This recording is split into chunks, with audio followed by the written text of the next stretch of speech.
Hey, this is Firewalker, and welcome to the last planned installment of my Healing from Faith series. The last two, we really focused on ways in which we can be hurt, and I personally have been hurt by Christianity and by having an abusive God, an abusive relationship with God, and an abusive religion. You can find all three links to this series in the description, as well as the link to the article that I'm going to continue to reference as I have in the last two videos, Trauma of Leaving Religion by Marlene Winell. Excellent article. I definitely recommend it. And a quote from that article is going to start off this last installment, this last video here.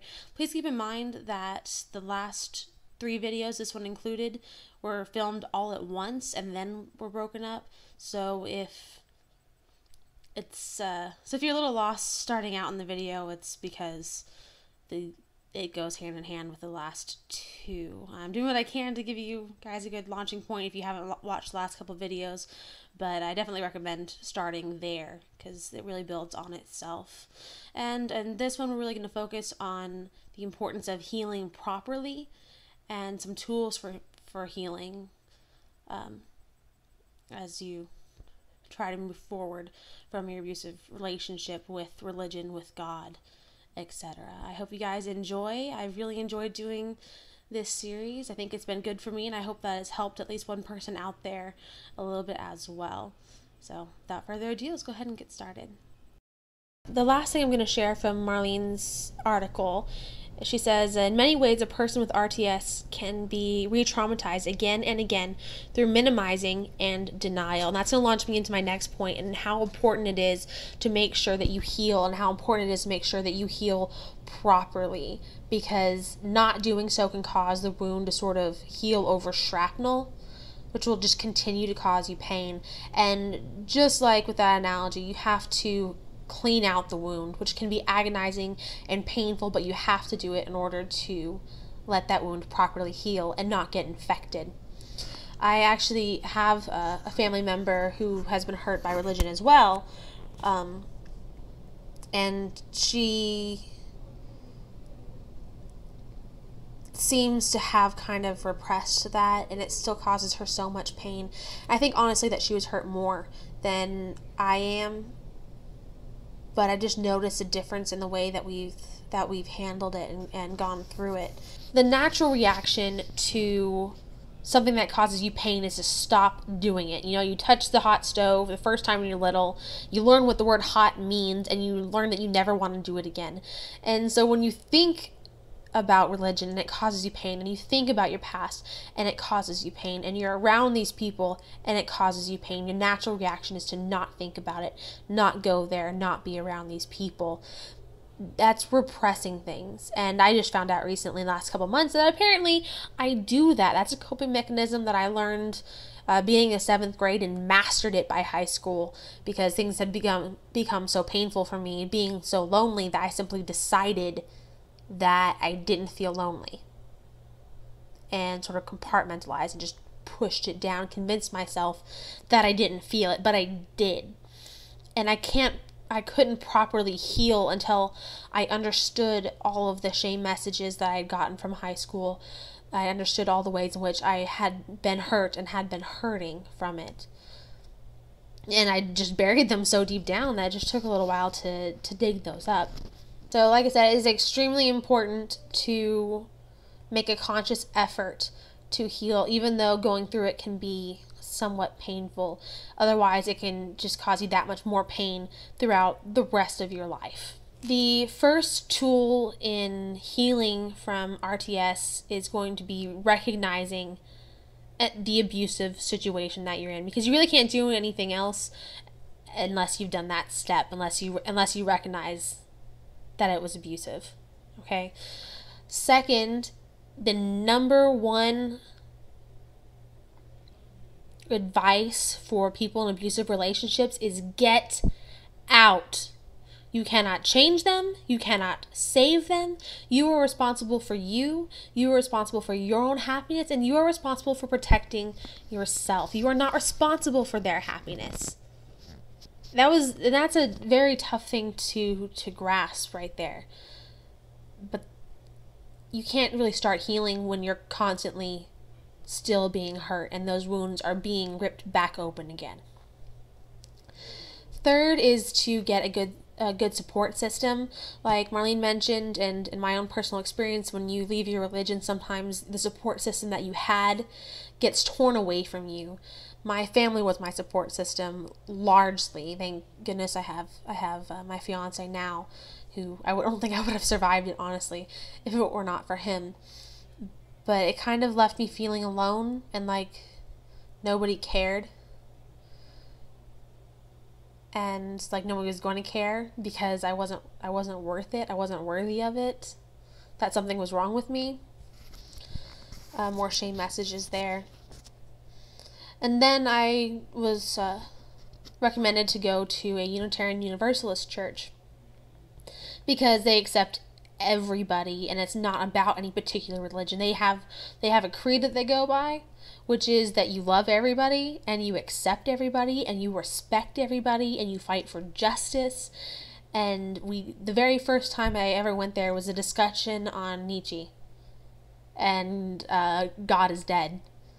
In his book, they discuss philosophers, they discuss other religions, they discuss problems in society, and there are pagans there are atheists, there are Buddhists, there's like people who refuse to identify as anything, like me, and who knows how many others are there, but nobody cares. Nobody cares what anybody else is because it doesn't matter. And we actually have discussions instead of just listening to somebody speak. Discussions with other people who disagree with us and we know it. And then we can say, you know what?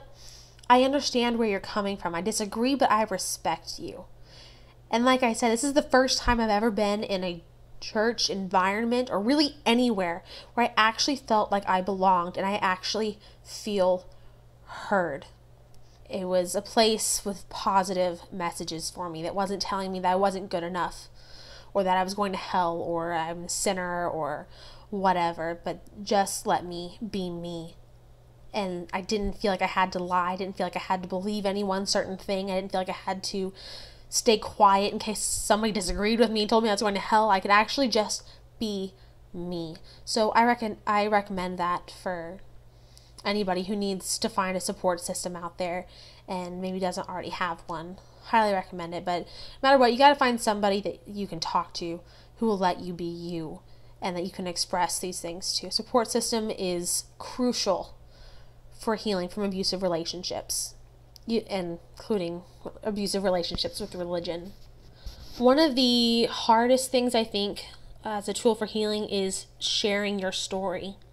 Because, like I said, it's natural to not want to do these things that cause you pain, and sharing your story can cause you to think about it, you bring yourself back through it. But many of the healing experiences I've had over the past 4 months, I would not have had if I had not shared my story. Getting up in front of you during a joys and concerns time, which is almost like prayer requests, except for not. And it's just being able to share with other people some things that you're worried about or some things you're happy about and just be together in that. And I just said, this is 2 months on Monday that I haven't spoken to my parents. And being vulnerable like that, and opening myself up and saying, hey, I am hurting, was one of the best things that I could do.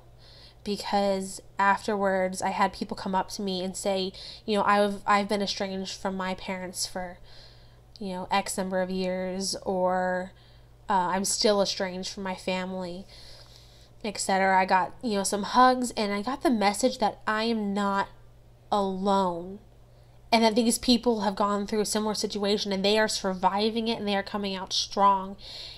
And that was so powerful to me, to see people who are still holding it all together, maybe 26 years since, and I was just 2 months and I was still so broken inside.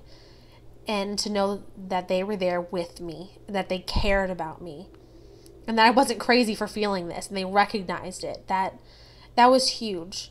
Sharing, I shared my No True Scotsman video, the second one, with the people who participated in the questionnaire. Many, obviously, who are Christian, and I've grown up with, and I was extremely afraid of their reactions and what they might be. But I actually got positive feedback, and one of my elementary school teachers who participated, Facebook messaged me, and she said, "You know what, we disagree, but I am proud of you. I am proud of you and the person that you've become, because you have thought things through, and so many people don't do that. So even though we disagree, I want you to know that I am proud of you." And that just really struck me hard, because somebody else was proud of me when my parents couldn't be, and like my parents should be. I wouldn't have had that had I not shared. And even though it was scary and it was somewhat painful. Sharing here on YouTube as well. I've gotten some YouTube messages, some Facebook messages, comments, etc. that say, "Hey, I've been where you've been. I understand what you're going through. I understand your pain, and I'm here for you if you have any questions or you need somebody." Went out on a limb. The internet can either be an extremely helpful place or an extremely harmful place, it seems, and you see so much harm and so many negative things, but I've gotten some positive feedback, and I know that I'm not alone, and that has helped me tremendously. So even though it hurts to share, it's extremely important to share. It helps you build those connections, that support network, and fear of the name only increases fear of the thing itself. So the more you talk about it, the more it helps you to stop being so ashamed of it and acknowledge that it's there, because pretending like it's not there doesn't make it go away. It just buries that deeper in you, and it's always going to cause that pain. Next, recognizing the shame messages that you've gotten. Like I said, I couldn't heal properly from high school until I recognized fully the messages I'd gotten from it, the ways in which I'd been hurt, and ways I was still hurting. Because if I don't know what's there, if you don't know that there's still shrapnel in your wound, you don't take it out, it's going to heal over, and it's still going to cause you pain. And so recognizing anything that's told you you're not good enough, that you are not enough, there's something wrong with you, you need to change, we can fix you, you deserve to be punished, you don't deserve love. All of those things, any of those things count as shame messages, and you need to recognize where they are in your life. So I'd be interested in those of you watching, if you were to think about some of those shame messages and felt up to sharing them in the comments below as part of, the sharing is healing thing. And maybe it would help you like it helped me to write those down and to realize where they were in my life, and that I don't have to feel that way anymore. Finding a way to express yourself creatively, art. I've been journaling since the 7th grade, volumes and volumes and volumes of journaling, and actually I started journaling as a way to keep from killing myself. So a way to keep myself company, as it were, and then just since then it's been a way to express myself, and I write it down. I don't have to worry about it anymore, because I know that those thoughts, those experiences aren't going anywhere. Finding a way to express yourself has been proven to be very, very healing, as well as pets, animals. Going to therapy, if you can find somebody who isn't going to make you relive or bring you back through or send you back through, back to the source of the trauma. My therapist, I would have missed so many things had I not gone to see him. And I think it's really sped up my recovery, because he's trained and he knows what he's doing, and it's been extremely helpful. And there's no shame in that. And thinking that going to therapy means that you're weak, or you couldn't do it on your own, you needed help. That's just more shame messages. You know what? Everyone could benefit from going to therapy. Everyone on the face of the planet. And just accept where you are and say, you know what, I do kind of need some help, and I think this could help me. Don't be ashamed of that. Here I am admitting it on the internet. I go to therapy and it helps me. And lastly, the last thing that's helped me is Brene Brown's book, The Gifts of Imperfection. It deals a lot with shame messages and the idea that you are enough.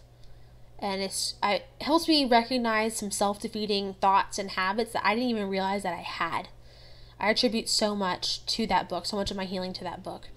I actually created a sort of reflection guide. So basically, whenever, as I was reading, any thought that popped into my head, any question, like, is that how I would define that word?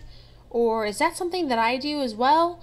Or where are some places I've seen that in my life? When did I start repressing my emotions and why? I'd write those down. So if you're going through that book and you would like a reflection guide, I would gladly email it to you. Just let me know if there's anything I can do to help. So thank you all for watching. This has been an insanely long video. Actually, this is my second try making it. I made it one last night and decided I can do better than that. And then I did some more research and I just got more material and just made it that much longer. But I hope that it helped at least one person out there. And if not, hey, it helped me. So what can you do? Thank you so much for being here with me and going through this with me.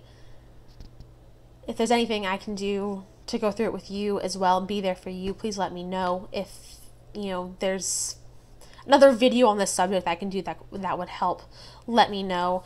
Tell me about your experiences. Tell me about your shame messages. Tell me about the ways that you've healed in the comments below, and we can discuss this. I would very much enjoy that. So this is Firewalker, and I'm hoping that you guys have a very healing day.